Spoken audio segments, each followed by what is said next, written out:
everybody, I'm Leka Devatha, President of Rehabit Homes, and in today's video, I'm going to talk about one of our largest business drivers, money.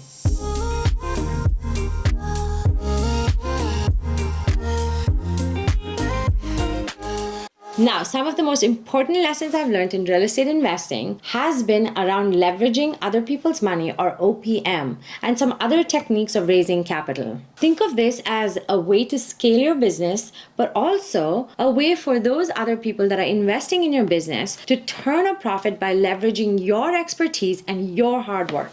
So stay tuned for all that's to come. So the very first strategy that I'm going to talk to you about today is a HELOC, or a home equity line of credit. A HELOC is a second lien on a property that allows you to convert your equity into cash.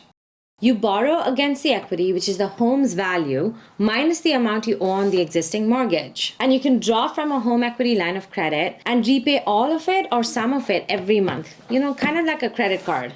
So with a HELOC, say that your property appraises for $1 million, 70% LTV would make it $700,000. And say you owe a mortgage of $400,000, that leaves you with a cash out of $300,000. Now the pros of the HELOC is low interest rates, and then pay interest only when you draw on the property. The cons is that it impacts your personal credit score and it impacts your DTI. Now, what is your DTI? It's your debt to income ratio, which is all of your monthly debt payments divided by your income, your monthly income. And typically for investors that have a lot of properties, their DTI is super low and sometimes just not available. While it's nice to have a HELOC, make sure that you can actually pay for one. So true story, I flipped my first property by taking out a HELOC on my primary residence, which basically allowed me to start my investing career and start investing in real estate. So let me know if you've done the same in the comments below. So the second strategy is the cash out refinance strategy, which I have personally used multiple times. A cash out refinance is a mortgage refinancing option that lets you convert the equity in your property into cash. A new mortgage is taken out for more than your previous mortgage, and the balance and the difference is paid to you in cash. So for example, say a property appraises for $1 million, the loan balance is $400,000. Upon refinancing to 70% LTV, the new loan balance is $700,000 and your cash in hand is $300,000. The pro is that this cash is pure hard cash for you to invest in any kind of deal or any stock, bond, crypto, anything that you prefer.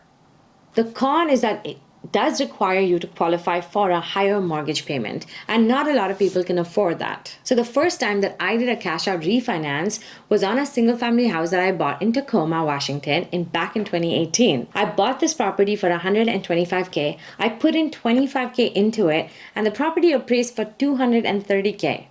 The bank gave us $165,000 to hold this property, which I took to pay off all my debt. Still was left with about $15,000, and this property has appreciated since then and has been cash flowing from day one. Today, this property is worth $400,000 and I don't have any money into it. Cash out refinances are the best. Next, let's talk about self-directed IRAs. Now, a self-directed IRA is an IRA that is not managed by an investment bank, and it gives the investor complete access to their capital and how they want to invest it. Using a self-directed IRA, though, requires a super high level of confidence and a considerable investment of time and attention. Remember that this is your retirement account you're leveraging, so take care and put a lot of thought into how you invest it. I have personally used my self-directed IRA to invest it into other people's syndications and yield a much better return if I just invested it into the equities market. Next strategy is a 1031 exchange. Now this is another favorite strategy of mine, and here's why. A 1031 exchange is basically a tax break. You can sell the property held for business or investment purposes and swap it for a new one that you purchased for the same purpose, allowing you to defer capital gains tax off the sale. Proceeds from the sale must be held in escrow by a third party and then used to buy the new property. So there's no way you can even touch the proceeds. So another requirement with a 1031 exchange is that the properties exchanged must be considered like kind in the eyes of the IRS in order to defer those capital gains taxes. So if used correctly, there's no limit on how often you can do these 1031 exchanges. So what are some of the pros? Huge tax benefits. There are some cons with the 1031 though. It does not apply to short-term fix and flips. You have to identify a replacement property within 45 days. And for the long term, your money is basically tied up in buy and holds. Here's a case study of an exchange that I just completed. I sold a piece of land for $500,000 and exchanged it into an office building, a commercial office building. Once it's been rehabbed and stabilized, I'm going to own a highly appreciating and cash flowing asset, all while deferring my capital gains taxes. Isn't that a great strategy? It's one that you can repeat over and over and over again. Have you tried it? If you have, leave a comment below. I'd love to check it out. So my last and final financial strategy is using OPM, other people's money, through a private lender or syndications. Private lenders are people that use their capital to finance investments such as real estate and profit from the interest paid on the loan. Now, private lenders are not affiliated to the bank and instead interact directly with the borrower. Private lenders are most often friends and family of the borrower. Now, I partner with private lenders on my fix and flips all the time.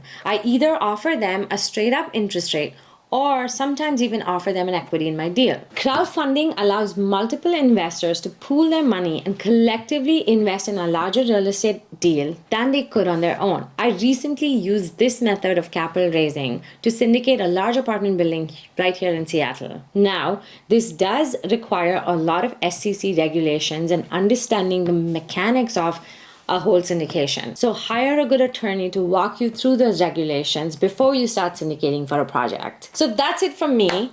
I hope you go back and review all of these different financial strategies because it's going to really help you grow your business and be successful for many years to come while increasing your portfolio. So subscribe to the channel and also leave your comments and questions below, and I'm going to try to get to as many as I can. Go follow me on Instagram. My handle is Leka Devatha. This has been such a pleasure. Signing off.